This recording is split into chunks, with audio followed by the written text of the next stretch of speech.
नमस्कार, मैं अशोक कुमार बैरवा। प्यारे विद्यार्थियों, पूर्व के वीडियो में हम जटिल जो ऊतक है उसके बारे में पढ़ चुके हैं। अब हम जो परमानेंट टिश्यू में तीसरा जो विशिष्ट टाइप का ऊतक आता है, स्पेशल टिश्यूज जो आते हैं, उनके बारे में अध्ययन कर रहे हैं। ये जो विशिष्ट ऊतक होते हैं ये स्रावी प्रकृति के होते हैं और ये दो प्रकार के होते हैं, एक तो रबड़ क्षीर ऊतक और एक ग्रंथिल ऊतक, लैटिसिफरस टिश्यू और एक ग्लैंडुलर टिश्यू। दो तरीके के ऊतक इसके अंदर होते हैं। चलिए तो हम अब इनको एक एक करके हम देखते हैं। तो सबसे पहले बात करें हम रबड़ क्षीर ऊतक या लैटिसिफरस टिश्यूज की। तो रबड़ क्षीर जो ऊतक है ये क्या होता है, लंबी, अधिक शाखित व पतली भित्ति वाली कोशिकाओं का बना हुआ होता है। इनके अंदर दूध जैसा रस भरा होता है जिसे लेटेक्स कहते हैं।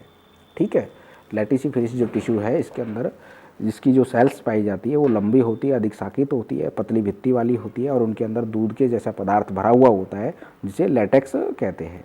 लेटेक्स जो होता है ये शर्करा, खनिज कणों, एमिनो अम्ल, कार्बनिक अम्लों मतलब इनका मिश्रण होता है। अपशिष्ट पदार्थ भी इसके अंदर पाए जाते हैं और इसका जो मुख्य काम होता है वो पौधों की सुरक्षा प्रदान करने का होता है और पौधे को जीवाणुओं के, कवकों के संक्रमण से बचाना होता है।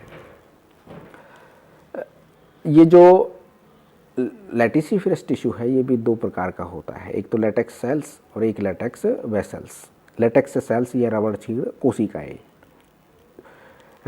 लेटेक्स सेल्स या रबड़ क्षीर जो कोशिकाएं होती है लंबी, पतली, एक कोशिकीय संरचनाएं हैं।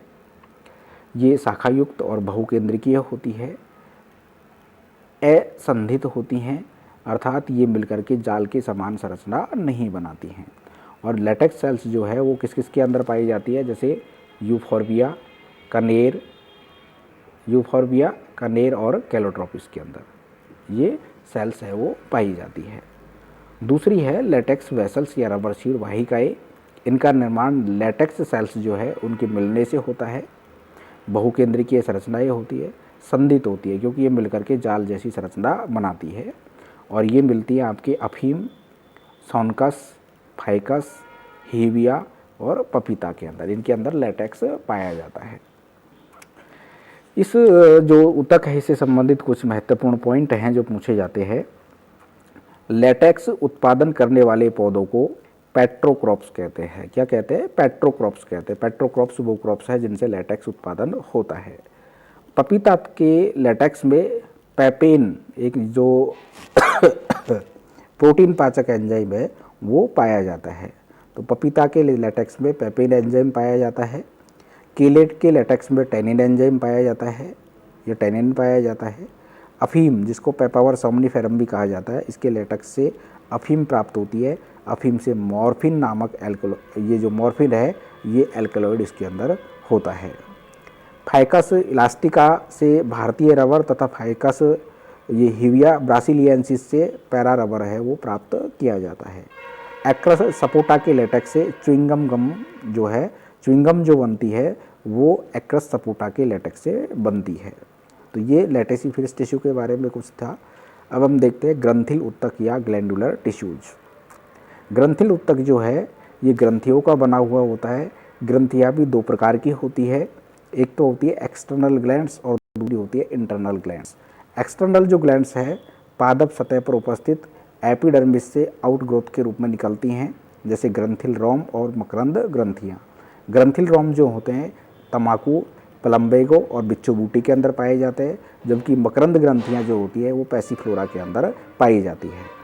इंटरनल जो ग्लैंड्स है ये ऊतकों के अंदर स्थित होती है और ये जैसे पाचक ग्रंथियाँ, डाइजेस्टिव ग्लैंड्स, ये कीटाहारी पादपों के अंदर पाई जाती है, जैसे ड्रोसेरा, डायोनिया, यूट्रिकुलेरिया, ये कीटाहारी पादप है जिनके अंदर पाई जाती है।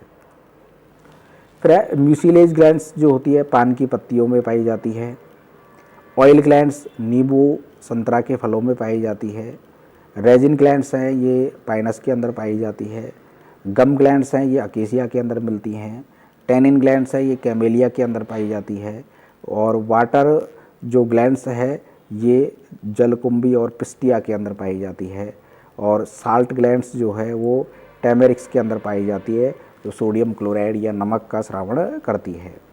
चाक ग्लैंड्स जो है ये प्लम्बोजेनेसी जो कुल के सदस्य है उनके अंदर पाई जाती है, जो कैल्शियम कार्बोनेट है उसका सेक्रेशन करती है। तो ये जो ग्लैंड्स है इसमें भी एक चीज़ और आती है, 3 तरीके की गुहिकाएँ जो है वो और पाई जाती है। एक तो वियुक्तिजात गुहिकाएँ, एक लयजात गुहिकाएँ, एक वियुक्ति लयजात गुहिकाएँ। वियुक्तिजात जो गुहिकाएँ है ये कोशिकाओं के अंतर कोशिकीय अवकाश बड़े हो जाने से निर्मित होती है। जैसे चीड़ की रेजिन नलिकाएँ हैं ना, ये कैसी होती है, वियुक्तिजात गुहिकाएँ होती हैं। कैविटीज जो बनती है वो किस तरीके से बनती है, 3 तरीके से बन सकती है वो। तो उसमें एक तो जो कोशिकाओं के बीच में अंतरकोशिकीय अवकाश बड़ा हो जाता है, तो वो जैसे चीड़ की रेजिन नलिकाएँ जो बनती है।